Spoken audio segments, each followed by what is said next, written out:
What's up, guys? My name is General. I want to talk about fairness today. So, what is fairness and how can you be fair in business? So, we're going to just focus on what fairness is and how can you be fair. So, before I start my or if I give my own definition, I carefully allowed people to expressed themselves.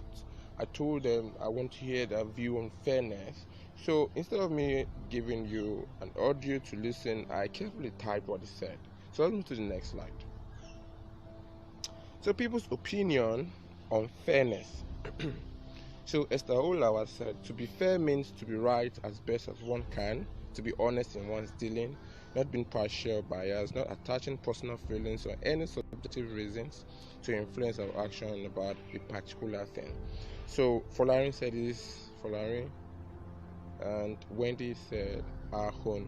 So if you read through, you'll notice they kept on saying equal treatment. But does equal treatment really determine fairness? So let's move to the next slide to understand or to know if equal treatment can determine fairness, can only determine fairness.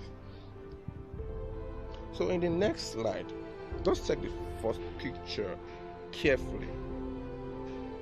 So in the first picture here, which is this place, you notice that there are equal boxes in the first picture where three viewers stand on in order to watch the match. So the first viewer is the tallest, while the second viewer, who is in the middle, is quite tall a little bit, while the third viewer is very short. However, they are standing on the same height of the box available beside the field. So if you notice this is what we call equality. The first picture is trying to depict what equality is all about. They were equally given the same box. But does that make it fair enough? No. So let's move to the second picture to see if equality oftentimes means fairness. Because in the second picture, the tallest does not have a box. The second person has one box, while the third, who is the shortest person, has two boxes. Here, the second picture truly depicts what I call equity, which connotes fairness, because there was the boxes were not equally shared. However, the way the boxes was shared depict equity. So fairness, or better still, equality does not necessarily mean fairness. You can do things equally and not be fair. So let's move to the next slide to understand what fairness is.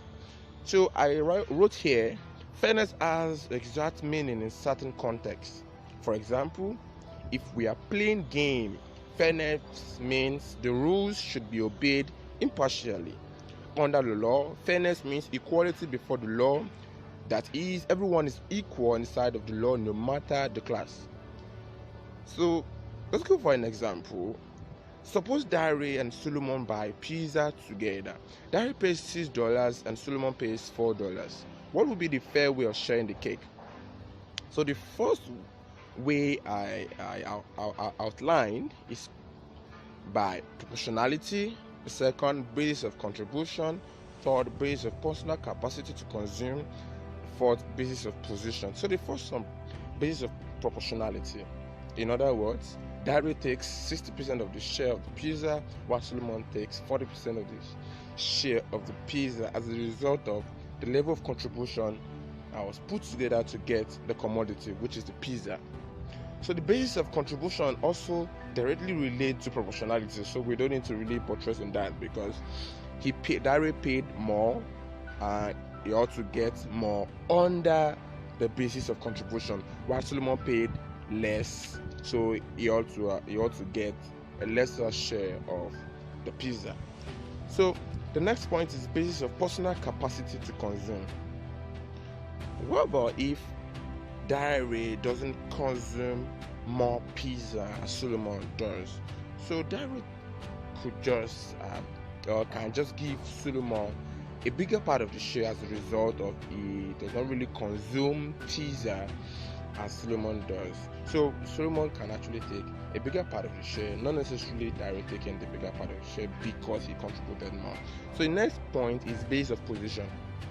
Diary paid a huge higher part of the share in getting the commodity, which is pizza, and it should have taken a kind of high percentage of the pizza. However, the position Diary is can actually make him voluntarily give Solomon the higher part of the share as a result of the position he's into.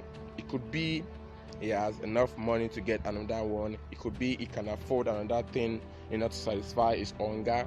It could be Solomon is just a little boy who does not really have enough fun to get other things. So the position Diary is can actually make him voluntarily give Solomon a bigger part of the share as a result of who he is and the position he's into. So this point listed in on the screen will make you understand that fairness is not necessarily one-sided. You can be fair in so many aspects, but fairness focuses on equity, not necessarily equality. So let's move to the next slide. So what is fairness in business? So here there are two categories of people in society: the rich, which is the have, and the poor, the have not. The people view fairness in different perspectives. To the rich, to be fair in business means the service you are offering must have enough qualities despite the cost. To the poor, to be fair in business means the service you are rendering must be good to an extent, but should not be expensive that it cannot be purchased by them. The differences between the above parties is that one prefers quality product no matter the cost, the other prefers low quality product and low cost. The pattern of consumption differs from each other. The price of the commodity you sell to the poor cannot be the same price to the rich. So let's move to the next slide. How can you be fair in business? You should know that fairness does not only mean proportionate or proportionality, base of contribution, base of personal capacity to consume, base of position alone. But fairness can be determined based on the positive circumstance surrounding what you are doing. You can be fair in giving the price of your product based on who is getting the product. For you to be fair in business, you need to make quality services, then you determine the price based on the kind of consumer you get. Sometimes, the only way to measure the economic value of a service is to see how much others want to pay for that service. So fairness does not necessarily mean equality, but it means equity. And I want you to understand that fairness is not also subjective. Fairness is equity. So the moment you're saying fairness is equality, I feel you are only focusing on a particular side. You're talking about a part of the whole, but you're not focusing on the whole itself. So if you really want to be fair, you will be fair based on equity, not based on equality. So I want you to click the like button, and I'll see you next time, same station. Bye.